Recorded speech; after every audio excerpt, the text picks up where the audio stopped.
জুলাই আগস্টে ইন্টারনেট বন্ধ করে মানবতা বিরোধী অপরাধে সজীব ওয়াজেদ জয়কে আদালতে হাজিরায় পত্রিকায় বিজ্ঞপ্তি প্রকাশের নির্দেশ দিয়েছেন ট্রাইব্যুনাল। এদিকে কারফিউ জারি করে আন্দোলনকারীদের হত্যা মামলায় সালমান এফ রহমান ও আনিসুল হকের বিরুদ্ধে আনুষ্ঠানিক অভিযোগ গঠনের শুনানি 17 ডিসেম্বর। এ মামলায় আইনি লড়াইয়ে বিদেশি আইনজীবী চেয়েছেন আসামিরা।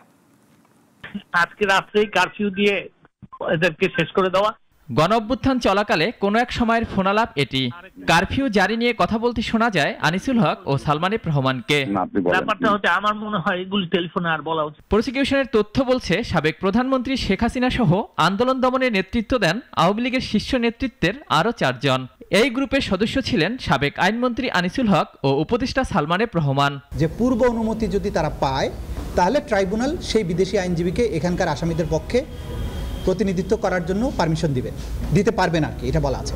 সকালে এই মামলায় দুজনের বিরুদ্ধে আনুষ্ঠানিক অভিযোগ গঠনের শুনানির জন্য 17 ডিসেম্বর দিন ধার্য করেন আদালত। তবে এ মামলায় বিদেশি আইনজীবী নিয়োগের আবেদন করেন আসামিরা, কিন্তু সে আবেদনের বিরোধিতা করে প্রসিকিউশন জানায় সঠিক পদ্ধতি অনুসরণ করে করা হয়নি আবেদন। ওনারা এসে কোর্টের কাছে আগে আসছেন, তা আমরা যেটা সাবমিশন রেখেছি যে আইনের যে বিধান, আইনের বিধানকে বাইরে যাওয়ার সুযোগ নেই।